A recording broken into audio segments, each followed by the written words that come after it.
Bismillahirrahmanirrahim. Assalamualaikum warahmatullahi wabarakatuh. Alhamdulillah hamdan katsiran tayyiban mubarakan fih kama yuhibbu rabbuna wa yarda. Asyhadu an la ilaha illallah wahdahu rabbi la syarika lah. Wa asyhadu anna Muhammadan abduhu wa rasuluh, amma ba'd. Allahumma inna nas'aluka ilman nafi'an wa na'udzu bika min ilmin la yanfa'. Para hadirin jamaah salat zuhur rahimani wa rahimakumullah. Berikutnya kita akan membahas bayanul khata' fi tarkit ta'ah khaufan minar riya. Penjelasan tentang kesalahan orang yang meninggalkan ketaatan karena takut dari riya. Jadi salahkah meninggalkan ketaatan karena takut riya? Ini menjadi masalah yang semestinya kita pahami. Qala al-muallif hafizahullah ta'ala, kata beliau, banyak di antara manusia yang meninggalkan amal karena takut riya. Kata beliau, ini jelas merupakan kekeliruan, menuruti syaitan, menyebabkan orang itu nganggur dari amalan saleh. Dan orang yang meninggalkan amal karena takut riya berarti dia meninggalkan kebaikan. Maka beliau ingatkan di sini, selama motif amal itu benar, otomatis dia sesuai dengan syariat yang lurus. Ya, intinya seorang hamba Allah berusaha untuk beramal saleh dan berusaha untuk menata hatinya supaya amalnya itu ikhlas karena Allah Subhanahu wa taala. Oleh karena itu kata beliau, amal tidak boleh ditinggalkan karena adanya bahaya riya. Jadi adanya riya, demikian pula madharat, ya, setiap bahaya yang ditimbulkan dari riya, baik terkait dengan di dunia ataupun hukum nanti di akhirat, adanya riya dan segala macam bahayanya ini tidak boleh menjadi alasan bagi seorang hamba untuk meninggalkan amalan saleh. Malahan kata beliau, seorang hamba dituntut untuk melawan bahaya riya, mengharuskan hatinya malu kepada Allah Subhanahu wa taala dan mengganti pujian makhluk dengan pujian Allah Subhanahu wa taala. Artinya justru dengan adanya riya, dengan adanya sum'ah dan juga bahaya-bahaya yang ditimbulkan karenanya, seorang muslim, ya, disitulah dia letak perjuangan dia di dalam mewujudkan amal yang diterima di sisi Allah. Dia mesti melawan riya itu. Dia mesti melawan sum'ahnya. Baik, para jamaah yang dirahmati Allah. Fudail bin Iyad, seorang tabi'ut tabi'in, beliau menyampaikan, al-amal min ajlin nas syirkun. Amal yang dilakukan karena manusia adalah kesyirikan. Wa tarkul amal min ajlin nas, sedangkan meninggalkan amal karena manusia riyaun, itu adalah riya. Wal ikhlas, sedangkan keikhlasan an yu'afiyakallah minhuma, sedangkan keikhlasan adalah ketika Allah Subhanahu wa taala menyelamatkanmu dari keduanya. Jadi ikhlas itu di antara tandanya, ya, kita melakukan amalan bukan karena manusia, juga kita tidaklah meninggalkan amalan, ya, karena manusia. Baik, para jamaah yang dirahmati Allah. Kemudian ulama yang lainnya menyampaikan, man tarakal amal khaufan minal ikhlas, barang siapa yang meninggalkan amalan karena takut, ya, dengan urusan keikhlasan, maka faqad tarakal ikhlas wal amal. Sungguh dia telah meninggalkan keikhlasan itu sendiri, sekaligus juga dia berarti telah meninggalkan amal kebaikan.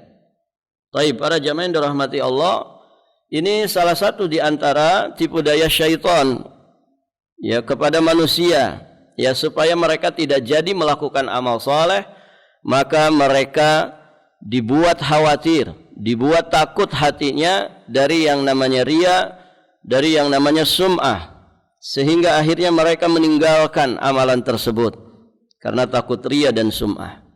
Nah, ini mesti diwaspadai. Caranya bagaimana? Setiap terbesit di dalam hati kita untuk melakukan satu kebaikan, bismillah kerjakan. Kuatkan hati, tata hati kita supaya amal yang kita kerjakan ini benar-benar ikhlas karena Allah Subhanahu wa taala. Begitu. Jadi mesti dilawan. Ya, dan terus kita memohon taufik dan inayah dari Allah Subhanahu wa taala. Karena la haula wala quwata illa billah. Tidak ada kemampuan kita, tidak ada kekuatan kita untuk mewujudkan amal yang ikhlas, amal yang saleh, kecuali dengan pertolongan dari Allah Subhanahu wa taala. Maka dia senantiasa berdoa, ya meminta pertolongan kepada Allah. Ya, di antara doanya, ya dia memohon perlindungan dari kesyirikan, karena riya itu syirik. Allahumma inni a'udzubika an usyrika bika wa ana a'lam wa astaghfiruka lima la a'lam. Itu doanya. Atau doa yang sering juga dibaca oleh Nabi sallallahu alaihi wasallam. Doa ini dibaca di dalam wirid salat. Doa ini juga dibaca di penghujung dari tasyahud akhir. Ya kan ada beberapa doa yang dianjurkan. Nah, di antaranya doa ini. Doa apa itu? Allahumma a'inni ala zikrika wa syukrika wa husni ibadatika. Ini doa ini para jamaah doa yang singkat, simpel, namun sangat kita butuhkan. Allahumma a'inni ala zikrika. Ya Allah, tolonglah aku, bantulah aku untuk senantiasa berzikir kepadamu. Karena zikir itu anja min azabillah, lebih menyelamatkan kita dari azab Allah Subhanahu wa taala. Wa syukrika, tolonglah aku, bantulah aku untuk senantiasa bersyukur kepadamu. Syukur yang sering ditinggalkan oleh manusia. Maka kita meminta bantuan kepada Allah supaya dijadikan orang yang bersyukur. Dan yang terakhir, nah di sini poinnya, wa husni ibadatika, bantulah aku untuk memperbaiki setiap ibadahku. Ibadah yang ahsan, ibadah yang terbaik, ibadah yang paling berkualitas adalah ibadah yang paling ikhlas. Nah, kita memohon pertolongan kepada Allah supaya menolong kita, membantu kita untuk menjadikan amal kita amal yang paling berkualitas. Nah, demikian para jamaah yang dirahmati Allah Subhanahu wa taala. Berikutnya kita akan membahas daul kibr, penyakit sombong. Taib. Ini juga di antara penyakit-penyakit hati yang mesti kita waspadai dan harus senantiasa dimuhasabah. Ya, di antara poin-poin muhasabah adalah kita mendeteksi pada jiwa raga kita apakah ada yang namanya daul kibr, penyakit sombong di dalam hati kita. Ataukah kita sudah diselamatkan oleh Allah Subhanahu wa taala dari penyakit hati yang berbahaya ini? Baik para jamaah. Ini penting ya, karena sombong itu di antara penghalang untuk kita masuk ke dalam surga Allah Subhanahu wa taala. Baik, di sini beliau menukilkan beberapa ayat dan juga hadis terkait dengan kibr. Di antaranya pertama di surat Al-A'raf ayat 146. Di situ ditulisnya apa? Az-Zuhruf. Az-Zuhruf itu tidak sampai 100 ayat. Ya. Yang sahih di sini Al-A'raf. Al-A'raf ayat 146. Allah Subhanahu wa taala berfirman, sa'asrifu an ayati alladzina yatakabbaruna fil ardi bighairil haq. Aku akan memalingkan orang-orang yang menyombongkan dirinya di muka bumi ini tanpa alasan yang benar. Orang-orang yang sombong yatakabbaruna fil ard. Orang-orang yang sombong di atas muka bumi ini, Allah Subhanahu wa taala akan palingkan mereka. Ya, semakin bertambah-tambah kesombongannya, semakin mereka bertambah jauh dari agama Allah Subhanahu wa taala. Lihat ya, karakter yang paling menjadi ciri khas dari karakter orang-orang yang menolak kebenaran, orang-orang yang mendustakan, mengingkari para nabi dan juga rasul, mengingkari wahyu Allah Subhanahu wa taala, selalu ada sifat ini pada diri mereka, yakni yatakabbaruna fil ard. Ya, mereka ini sombong di muka bumi. Coba perhatikan, umat-umat terdahulu yang dibinasakan mesti ada karakter ini pada mereka. Ya, kita mengenal siapa namanya? Fir'aun. Fir'aun, dia sombong dengan apanya? Dengan kekuasaannya, dengan kerajaannya, ya kan? Ada enggak manusia di zaman ini yang sombong dengan kekuasaannya? Banyak, ya. Dosa itu selalu berulang. Artinya apa? Apa yang sudah terjadi pada orang-orang dibinasakan di masa lalu, ya, itu cerminannya ada di masa ini. Taib. Ada Qarun. Qarun sombong dengan apanya? Dengan hartanya. Maka akan ada ya di antara manusia di masa ini juga yang sombong dengan hartanya. Sebagaimana Qarun. Ada yang sombong dengan ilmu pengetahuannya, ada Haman. Ya, dan saat ini juga demikian. Makanya nanti para jamaah ada beberapa hal yang biasanya dijadikan alat untuk sombong. Ya, di antaranya juga ilmu. Baik, para jamaah. Kita lanjutkan.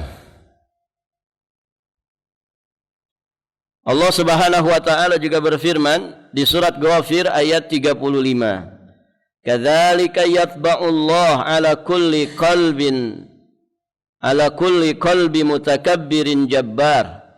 Demikianlah Allah mengunci mati hati orang-orang yang sombong dan jabbar, sewenang-wenang, semena-mena. Ya, di ayat 146 Al-A'raf tadi disebutkan bahwa orang sombong itu akan dipalingkan oleh Allah Subhanahu wa taala semakin jauh dari agama Allah. Nah, di ayat ini surat Ghafir ayat 35 Allah Subhanahu wa taala menyatakan bahwa orang-orang sombong itu akan dikunci mati hatinya.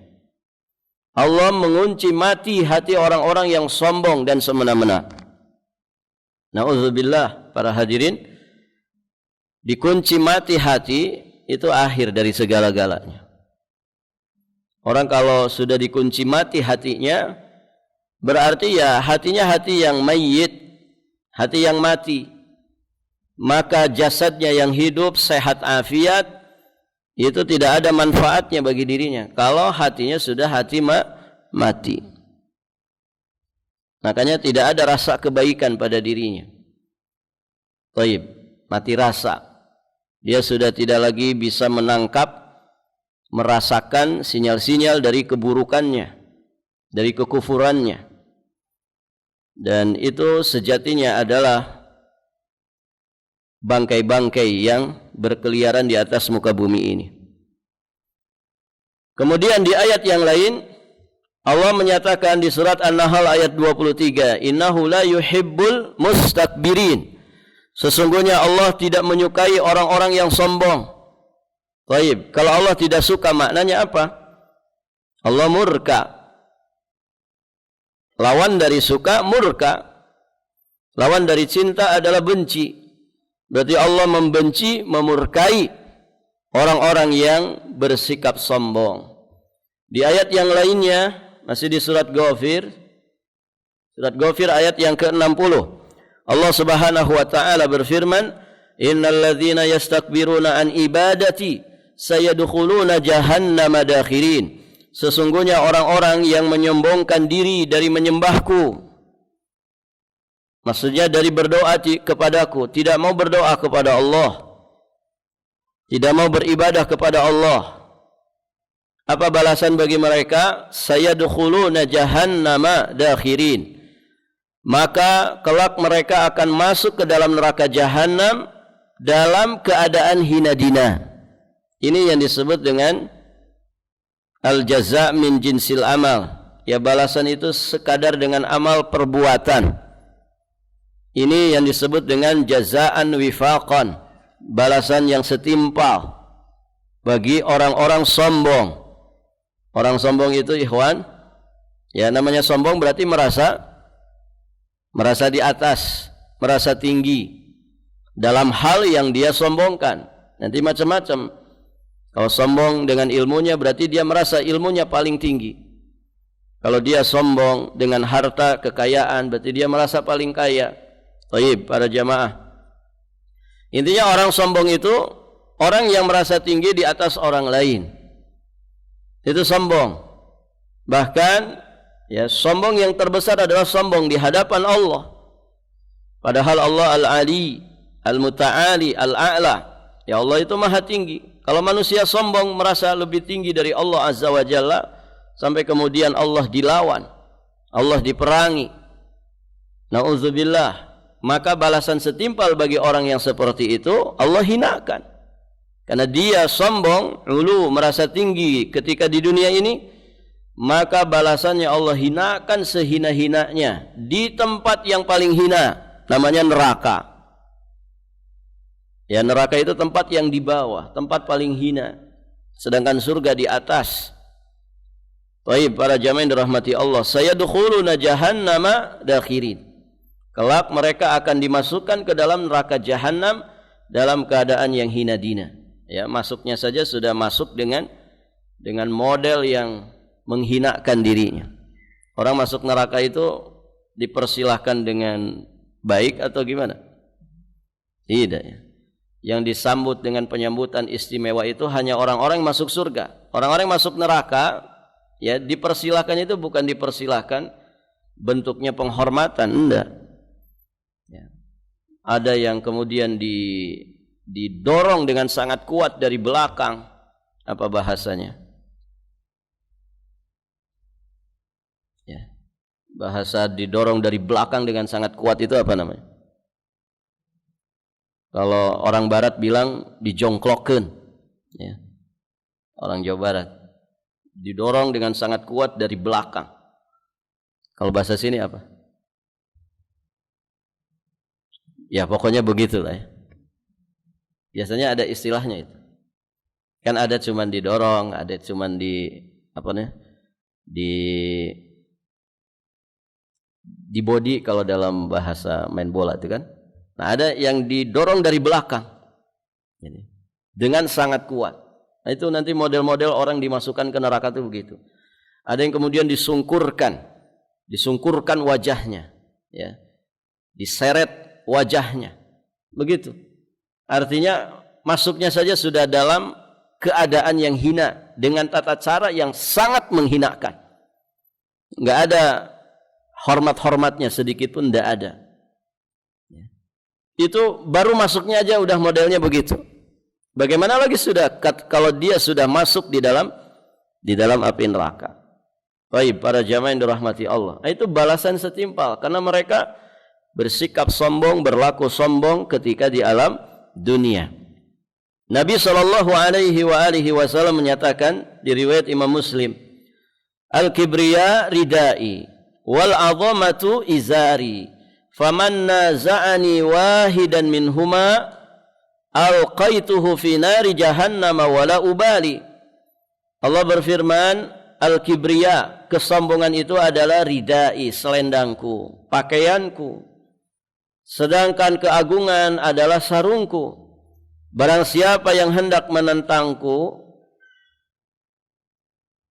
faman naza'ani wahidan minhuma, barang siapa yang hendak menentangku, yakni dia berperilaku dengan salah satu sifat ini, artinya siapa yang nyopot pakaian Allah ini, siapa yang kemudian melepas sarung Allah Subhanahu wa taala ini, salah satunya saja diambil, maksudnya berarti manusia itu dia bersikap sombong atau dia merasa paling agung di muka bumi ini, maka alqaituhu fi nari jahannam, aku akan melemparkannya ke dalam neraka jahanam dan aku tidak akan memperdulikannya lagi. Wala ubali, dicampakkan, kemudian para jamaah yang dirahmati Allah tidak lagi diperdulikan. Orang kalau disiksa tapi masih diperdulikan, masih dikasih makan, misalkan masih dikasih minum, ya, kemudian ada waktu istirahat dari siksaan, berarti kan masih diperdulikan. Dia dalam keadaan disiksa tapi masih diperdulikan. Nah, ini tidak seperti itu. Dia disiksa dan tidak lagi diperdulikan. Makanya di neraka itu kalau minta makan, maka makanannya itu zakum. Ya, maka minumannya itu darah, nanah yang dipanaskan. Na'udzubillah, summa na'udzubillah. Baik para jamaah, itu semua akibat kesombongan manusia. Ya, mereka mengenakan apa yang sejatinya itu adalah milik Allah Subhanahu wa taala. Itulah kesombongan. Kemudian di hadis yang lain, hadis riwayat Imam Al-Bukhari juga Imam Muslim, la yanzurullah yaumal qiyamah ila man jarra izarahu bataran. Pada hari kiamat Allah tidak akan melihat dengan pandangan rahmat, dengan pandangan kasih sayang kepada seseorang yang memanjangkan sarungnya melebihi mata kakinya karena kesombongan. Ini orang yang isbal. Baik, para jamaah yang dirahmati Allah, dan itu bagian daripada kesombongan. Allah tidak akan melihat padanya pada hari kiamat nanti dengan penglihatan yang mengandung kasih sayang. Masih di Sahih Bukhari dan Sahih Muslim, Rasulullah sallallahu alaihi wasallam bersabda, la yadkhulul jannah man kana fi qalbihi mithqala dzarratin min kibr. Faqala rajulun innar rajula yuhibbu an yakuna thawbahu hasanan wa na'luhu hasanan wa na'luhu hasanatan. Faqala innallaha jamilun yuhibbul jamal. Al-kibru batarul haq wa ghamtun nas. Baik, tidak akan masuk surga kata Nabi orang yang di dalam hatinya ada kesombongan walaupun sekecil dari dzarrah. Ya, dzarrah itu jenis semut yang terkecil. Kemudian seseorang berkata, "Ya Rasulullah, sesungguhnya ada seseorang yang senang jika pakaian dan alas kakinya itu bagus." Bagaimana ini? Apakah yang pakai baju baru dikatakan orang sombong? Apakah orang yang pakai sandal yang baru, apakah itu bagian dari kesombongan? Nah, ini bagaimana? Maka Nabi SAW bersabda, sesungguhnya Allah itu maha indah dan menyukai keindahan. Yang dimaksud dengan kesombongan, kata Nabi SAW, adalah menolak kebenaran dan meremehkan orang lain. Baik para jamaah, jadi di sini Nabi tidak menegur ya orang itu kalau pakai pakaian yang baru, ya pakai sandal yang baru, apalagi kalau kemudian pakaian-pakaian yang baru ini dibawa ke masjid. Ya, itu bagian daripada sunnah, khudzu zinatakum inda kulli masjid. Menghadap Allah di rumah Allah Subhanahu wa taala dengan penampilan yang terbaik. Ya, bajunya misalkan baru, celananya baru, kain sarungnya baru, ya sandal yang dipakai juga baru. Barakallahu fikum. Biasanya jarang orang pakai sandal baru dibawa ke masjid, gitu ya. Kenapa? Bikin tidak khusus sholat, gitu ya. Apalagi lupa tidak disimpan di loker, gitu ya. Sudah itu. Karena sebagian orang datang ke masjid pakai sandal jepit, pulangnya pakai sandal kulit, gitu ya, punyanya orang. Baik para jamaah. Dari sunnah membawa pakaian yang terbaik, mengenakan pakaian terbaik saat kita masuk ke dalam masjid. Karena mau menghadap Allah. Innallaha jamil yuhibbul jamal. Artinya itu bukan bagian daripada kesombongan. Kalau memang niatnya seperti itu, ingin mengenakan penampilan yang terbaik dalam rangka untuk memuliakan, mengagungkan Allah saat kita beribadah kepadanya, ya, atau kemudian kita menghormati orang, ya, saat kita berinteraksi, bermuamalah dengan orang lain. Karena tentu penampilan yang baik itu akan memberikan kenyamanan kepada siapapun yang bermuamalah dengan kita. Baik para jamaah. Kemudian Nabi menjelaskan hakikat daripada kesombongan. Kata Nabi, al-kibru batarul haq wa ghamtun nas. Yang dimaksud dengan kesombongan itu adalah ketika engkau menolak kebenaran dan meremehkan orang lain. Baik para jamaah, sombong dengan makna meremehkan orang lain ini mungkin banyak orang yang sudah paham, gitu ya. Sombong amat si fulan, gitu ya. Kita enggak diajak-ajak misalkan, kita enggak dipedulikan. Artinya ketika orang meremehkan orang lain atau dia menyaksikan ada orang meremehkan saudaranya, meremehkan orang lain, sudah paham bahwa itu kesombongan. Ya, pejabat meremehkan rakyat, sombong. Ya, orang kaya meremehkan orang miskin, sombong. Orang yang punya penampilan baik, ya, kemudian dia meremehkan orang yang tidak berpenampilan baik, ini sombong. Baik para jamaah yang dirahmati Allah. Nah, kesombongan seperti ini dipahami banyak manusia. Namun sangat disayangkan, mereka lupa bahwa di antara makna sombong adalah menolak kebenaran. Menolak kebenaran. Maka bisa jadi ada orang paling beretika, paling bertata krama, tidak punya masalah dengan manusia. Tapi di sisi yang lain, sejatinya dia dikatakan orang yang sombong. Ketika apa? Ketika dia menolak kebenaran. Menolak kebenaran. Ya, satu saja kebenaran dalam Islam yang dia tolak, sejatinya dia orang sombong. Walaupun dengan manusia dia enggak punya masalah. Dia paling beretika, paling beradab, ya, paling bertata krama. Ya, ngomong saja diatur, ya, sikap tingkah laku ditata, Masya Allah. Tapi kalau dia menolak kebenaran, ya, sejatinya dia juga dikatakan orang yang sombong. Bahkan sombong ini yang paling besar. Baik para jamaah yang dirahmati Allah, karena al-haq, kebenaran itu datang dari Allah. Al-haqqu mir rabbik wa la takunanna minal mumtarin. Ya, hak itu datang dari Rabb. Ya, dan Rabb itu maha agung, maha kuasa. Ketika kita menolaknya, maka berarti kita sombong di hadapan Allah Subhanahu wa taala. Beliau menyampaikan makna dari batarul haq.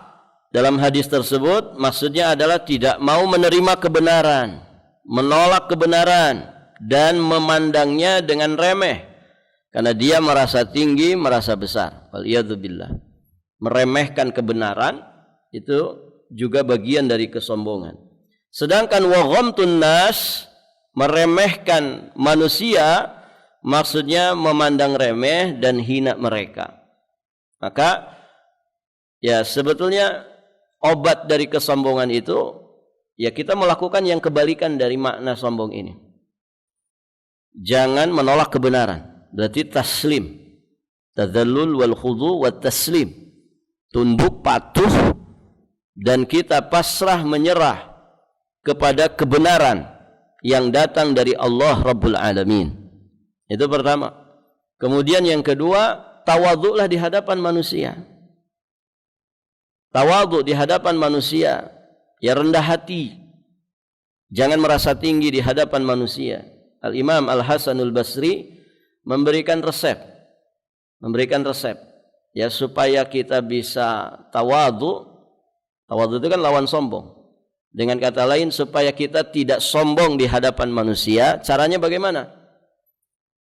Para hadirin jamaah yang dirahmati Allah, beliau menyampaikan bahwa tidaklah kita keluar dari rumah bertemu dengan siapapun dari saudara sesama muslim, melainkan kita menganggap orang ini lebih baik dari saya. Itu resepnya. Ketemu siapapun. Hatta para jamaah, sampai-sampai kalau kita misalkan secara kasat mata begitu ya, kita merasa ada di atas orang. Jangan pernah merasa di atas orang. Pokoknya ketemu siapapun dari saudara sesama muslim, kita katakan di dalam hati kita, orang ini lebih baik dari saya. maka hasilnya apa? Berarti kita tidak lebih baik dari dia. Kalau kita memposisikan diri seperti itu, terus apa yang mau disombongkan? Artinya celah-celah menuju kepada sombong, perkara yang mengantarkan kita kepada kesombongan itu sudah di-cut duluan sama kita. Maka enggak ada lagi celah untuk kemudian kita merasa sombong di hadapan orang ini. Wong dia lebih baik dari kita.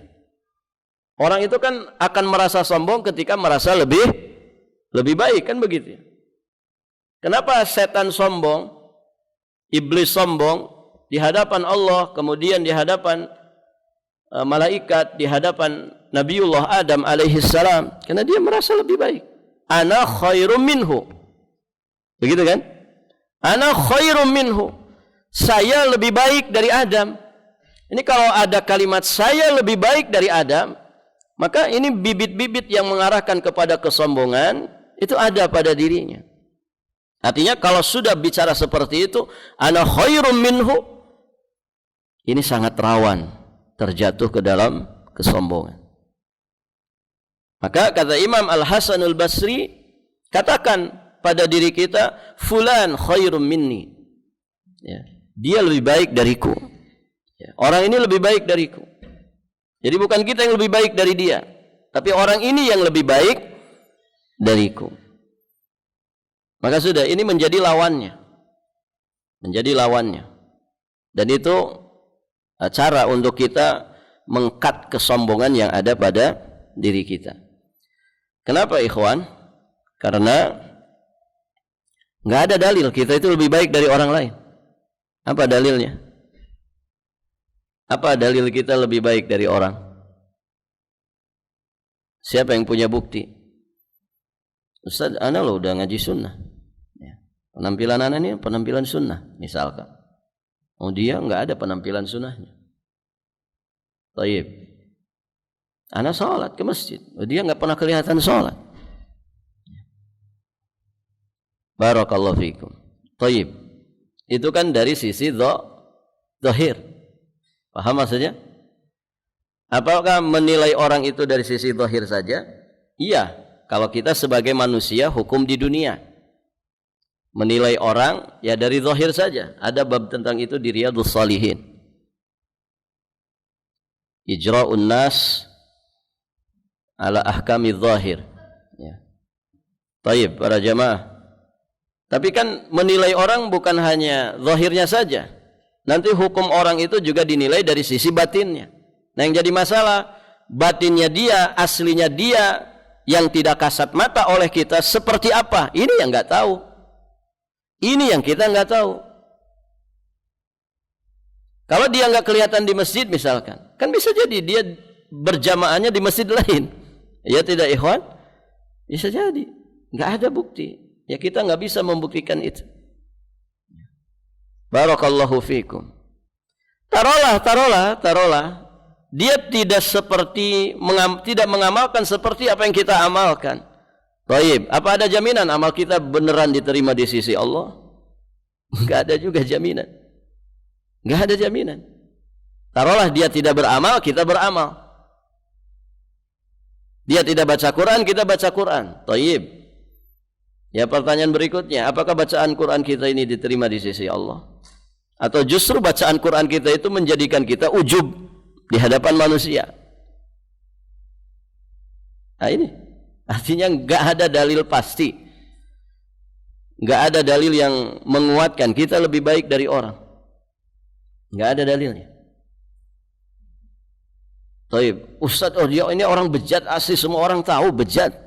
Taib, ini kan saat ini yang kita tahu. Apakah kita tahu akhir kehidupan dia seperti apa? Setahun, 2 tahun, 5 tahun, 10 tahun ke depan kalau dia panjang umur? Apakah kita bisa memastikan dia misalkan bejat selama-lamanya sampai mati? Tidak ada yang memastikan. Tidak bisa kita memastikan.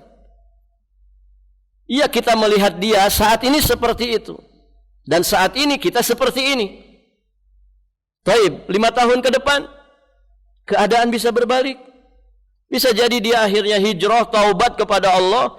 Kita ternyata yang lama belajar, lama ngaji, naudzubillah wal iyadzubillah, la qaddarallah alaina. yang sampai Allah takdirkan kepada kita. Ternyata kita berbalik ke belakang 5 tahun ke depan. Siapa yang jamin? Siapa yang tahu tentang perkara ini? Nggak ada yang tahu. Maka asli ini nggak ada alasan, nggak ada satupun dalil yang menguatkan bahwa kita lebih baik dari orang lain. Dengan siapapun kita berhadapan.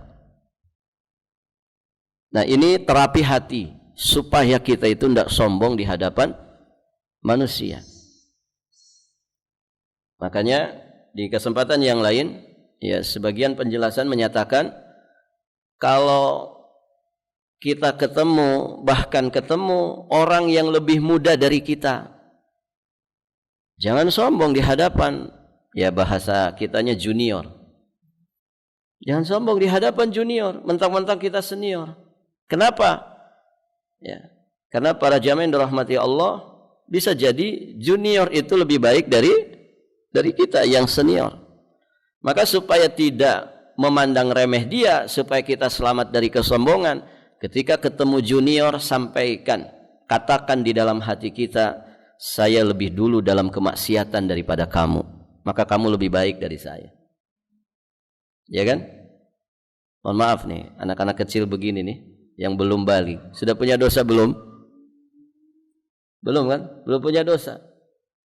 Kita yang sudah mau masuk usia tua begini, ada dosanya? Banyak sekali, bisa nggak kehitung gitu.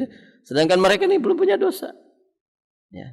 Nanti kalau mereka beranjak dewasa, balik, baru beranjak dewasa, ya, nggak ada alasan untuk kita sombong di hadapan mereka, gitu ya. Kenapa? Karena dalam maksiat kita lebih dulu dari dia, lebih dulu dari dia. Maka nggak ada celah untuk kita sombong, meremehkan orang-orang yang di bawah kita secara usia, orang-orang junior. Kalau ketemu orang tua, ya apalagi. Kalau ketemu orang tua, maka katakan ke dalam diri kita, ya, orang tua ini lebih baik dari kita. Kenapa? Karena dia lebih dulu beriman, dia lebih dulu beramal soleh daripada kita. Kita belum lahir mungkin, dia mah sudah sholat bertahun-tahun, dia sudah puasa Ramadan berkali-kali, sedangkan kita belum lahir. Maka dia lebih dulu dalam keimanan, lebih dulu dalam amal soleh, sehingga kesimpulannya dia lebih baik dari kita. Karena mohon maaf, kadang ada junior itu sombong di hadapan senior. Banyak juga yang begitu modelnya. Nah, ini para jamaah yang dirahmati Allah. Barakallahu fikum. Baik, saya kira sampai di sini dulu. Pembahasan berikutnya agak panjang, nanti saja kita bahas tentang bayan ma yutakabbaru bih. Penjelasan tentang hal-hal yang biasa disombongkan oleh manusia. Ada ilmu nanti ya. Ada hasab dan nasab, kedudukan dan nasab. Ada juga harta, ada juga pengikut. Zaman sekarang apa namanya? Follower, ya. Saya followernya lebih banyak, gitu ya. Nah, ini bisa jadi bahan sombong. Kemudian atba ini pendukung. Ya bisa, kalau sekarang itu orang subscriber, gitu ya. Taib para jamaah atau teman pergaulan. Barakallahu fikum. Ini juga bisa menjadi wasilah dalam kesombongan. Ini insyaallah nanti kita lanjutkan di kesempatan berikutnya biidznillah taala wa taufiqihi wa inayatih. Baik para jamaah, sampai di sini. Kita cukupkan sampai di sini, kita akhiri dan kita tutup dengan doa kafaratul majlis. Subhanakallahumma bihamdik asyhadu an la ilaha illa anta astaghfiruka wa atubu ilaik. Hadanallah wa iyyakum ajmain wallahul muwaffiq ila aqwamit thoriq. Al afu minkum. Wassalamu alaikum warahmatullahi wabarakatuh.